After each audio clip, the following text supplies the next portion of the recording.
In 2016, a 19-year-old girl went in for routine appendix surgery. In 2023, insurance audit documents found in her file changed everything. When the heart monitor flatlined, no one questioned Dr. Stephen Walsh. Emma Rodriguez was only 19 years old. At Riverside Medical Center in Phoenix, during what should have been a simple appendix removal, she had suffered unexpected complications and died on the operating table. Her family was devastated, but not suspicious.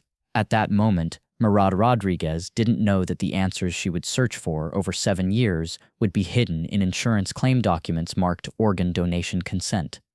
When everyone accepted that surgical complications happen, only she would refuse to let her sister's memory rest in peace.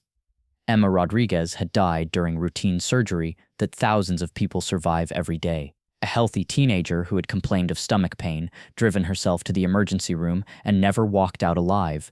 The surgery had gone smoothly, according to Dr. Walsh, until sudden cardiac arrest during recovery. This story isn't just about medical malpractice. This is the story of how trust in life-saving institutions can become a cover for the unthinkable. And sometimes, the people we trust most with our lives are the ones planning to profit from our deaths. But remember, this isn't just another hospital error story. This is about a systematic operation that turned emergency rooms into hunting grounds, operating theaters into crime scenes, and grief-stricken families into unwitting accomplices. Emma Rodriguez went in for appendix surgery and never came home, but she didn't die when the doctors said she did. August 14, 2016.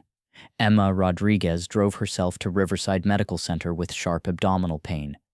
At 19, she was healthy, active, studying nursing at Phoenix Community College. Dr. Stephen Walsh, the attending surgeon, explained the simple appendectomy procedure.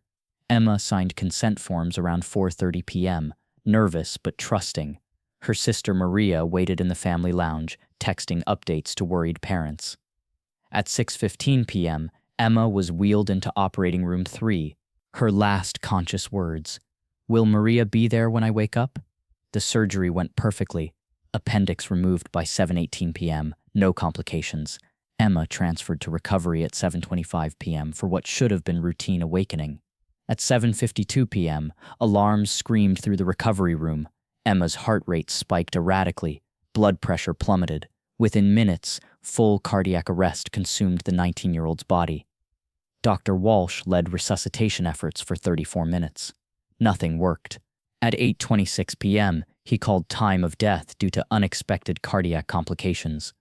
Maria received the devastating news at 8:45 p.m. Dr. Walsh's explanation seemed reasonable. Sometimes healthy patients have hidden conditions that only surface under surgical stress. The family accepted the tragedy and focused on grief rather than questions. But that same night, maintenance staff allegedly reported something strange in operating room 3. Extra cleaning crews, special disposal procedures, and equipment that had never been used for routine appendectomies. And in 7 years, no one would question what really happened during those 34 minutes of resuscitation. 7 years passed. Maria, now 26, worked as a senior insurance auditor, visiting Emma's memorial garden every August 14th. The questions had faded with time, buried under grief and acceptance. Spring 2023 brought a routine assignment: audit Riverside Medical Center's claims. Healthcare fraud was rising, and Maria's job was spotting billing irregularities. 3 days into reviewing 2016 files, she found something that stopped her cold.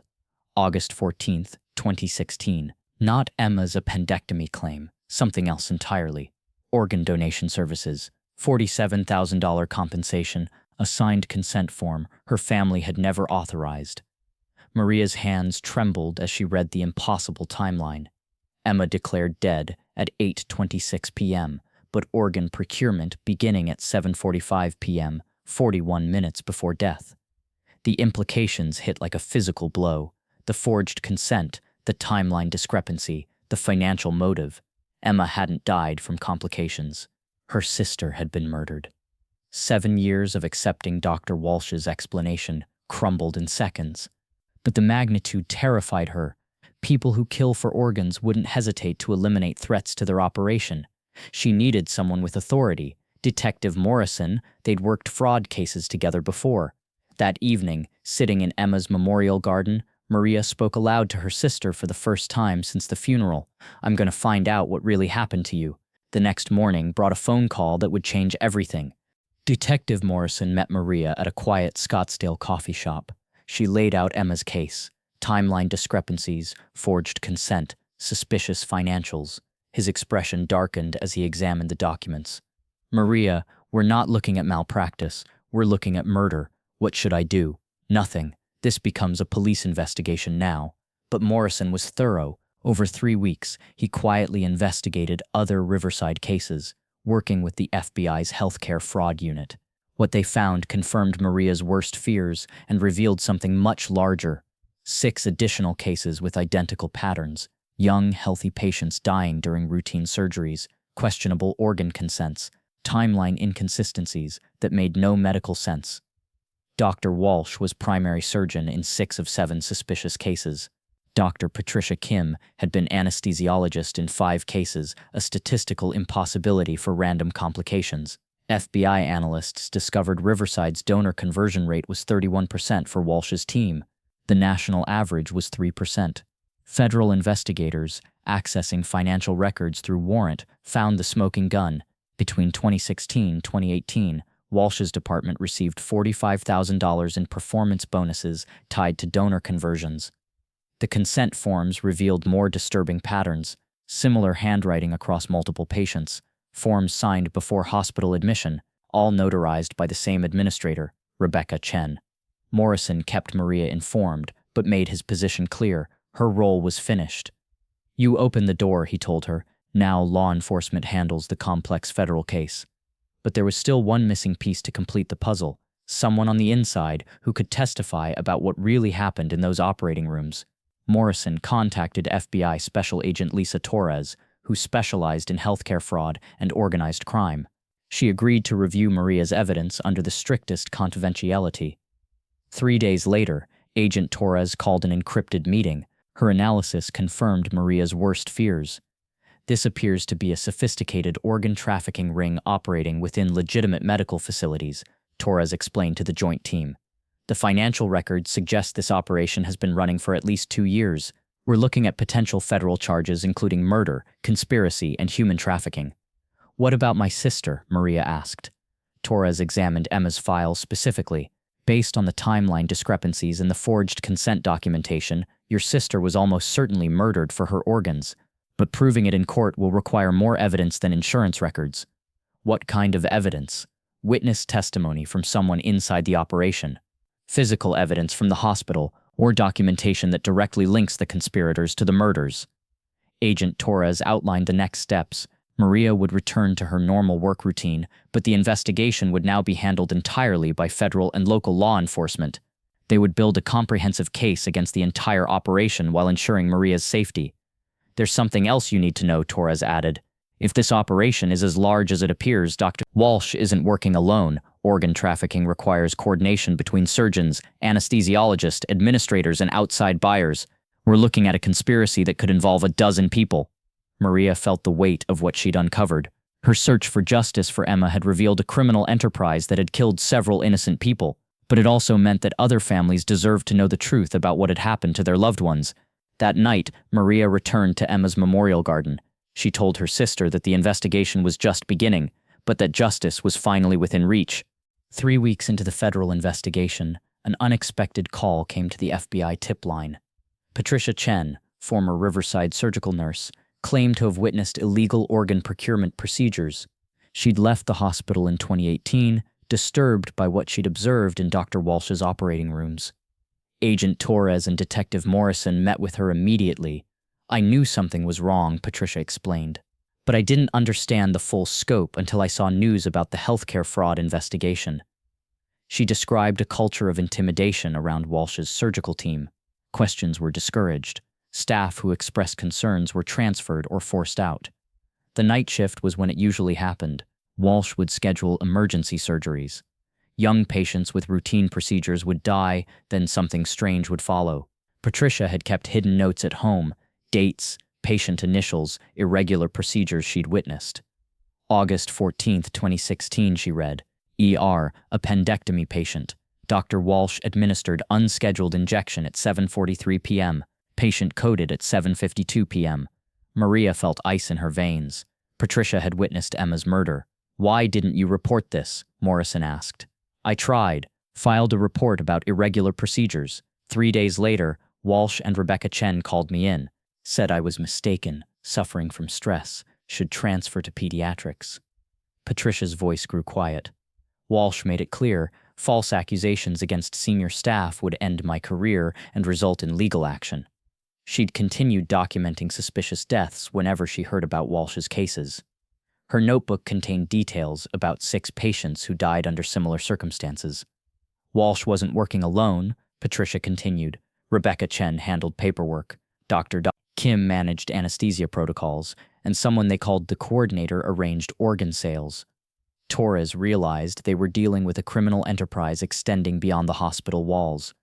"Patricia, we'll need you to testify. Are you prepared for that? Those families deserve the truth, and Walsh needs to be stopped." But testifying meant danger. The trafficking ring had killed multiple people to protect their operation. The FBI immediately placed Patricia in protective custody while preparing to expand the investigation. With insider testimony corroborating financial evidence, they finally had enough for arrests. Maria felt vindication and horror. Patricia's testimony proved Emma's murder, but confirmed that several other families had lost loved ones to the same conspiracy. Agent Torres assembled a task force for one of Phoenix's most complex medical crime investigations. 6 months of surveillance followed. Federal agents monitored Walsh, Kim, Chen, and other conspirators, documenting calls, transactions, and meetings that confirmed the ongoing operation. The breakthrough came when surveillance teams observed Walsh meeting with David Martinez, the mysterious coordinator who operated a medical transport company specializing in organ logistics. Months of wiretaps revealed Martinez maintained contacts with black market buyers across multiple states. This wasn't just local organ sales, they were part of a regional network supplying illegal transplants to wealthy patients. 14 months after Maria's discovery, federal prosecutors felt ready to proceed. December 2024 brought quiet, coordinated arrests, Walsh taken at home before his morning commute, Kim arrested during a routine shift change, Chen apprehended at her office during regular hours. No dramatic raids or chase scenes, just methodical law enforcement executing arrest warrants. Martinez was arrested at his transport facility while conducting routine business. At Riverside Medical Center, agents seized computers, records, and discovered hidden pharmaceutical supplies, drugs that could simulate cardiac arrest while keeping patients viable for organ procurement. Dr. Kim immediately began cooperating, providing crucial details about the medical aspects of the operation. Maria received the call she'd waited 7 years to hear. Agent Torres's voice carried both satisfaction and somber reality. "We found evidence relating to 7 victims spanning 2 years. Your sister was one of several young people killed for their organs. What happens next? The legal process will take time. Federal prosecutors will seek significant sentences. The evidence is strong. Most defendants will likely accept plea agreements rather than risk trial." The investigation had revealed connections to trafficking operations in other states, promising additional prosecutions and the dismantling of a larger network over the coming years. Justice was finally within reach, but the road ahead would be long. Maria realized that Emma's death, while tragic, had ultimately led to justice for several other families and the prevention of future murders. Her sister's memory would be honored not just by solving her case, but by stopping a criminal enterprise that had been killing innocent people for years. 3 years later, justice finally arrived. Dr. Stephen Walsh, life sentence without parole for multiple counts of murder and human trafficking. The prosecutor called it one of the most systematic healthcare murder conspiracies in recent American history. The evidence revealed the full scope: 7 patients murdered over 2 years, generating $280,000 in illegal organ sales. Rebecca Chen, 25 years for conspiracy and fraud. Dr. Kim, 8 years in a plea agreement for cooperation. Martinez, life without parole for operating the distribution network. Patricia Chen continued working under federal protection, her courage essential to securing all convictions. Maria established the Emma Rodriguez Medical Ethics Foundation, advocating for stronger organ procurement oversight and supporting families affected by healthcare crimes. Riverside Medical Center faced multiple wrongful death lawsuits and filed for bankruptcy. A nonprofit healthcare group purchased the facility, implementing comprehensive reforms. Most importantly, all 7 victims' families finally learned the truth. Many had spent years believing medical complications caused their losses, never knowing they'd been murdered for profit. At Emma's memorial garden, Maria added a plaque. Emma Rodriguez and 6 others, taken too soon but not forgotten. Their deaths brought justice and protection for future patients. This isn't just about one sister's search for truth. It's about how evil can hide behind medical authority and how systematic crimes can be exposed by someone who refuses to accept incomplete explanations. Sometimes justice takes 7 years, but when it arrives, it validates every person who refused to let loved ones become anonymous victims of a system meant to heal, not harm. What would you do if you suspected a family member's death wasn't what doctors claimed? Would you accept incomplete medical explanations or dig deeper when powerful institutions discouraged questions? Emma Rodriguez went for appendix surgery and never came home. But her death wasn't meaningless if it brought justice for 6 other families and prevented future murders disguised as medical care. Maria's message echoes through healthcare. Trust, but verify. Never stop asking questions when something feels wrong about your family's care.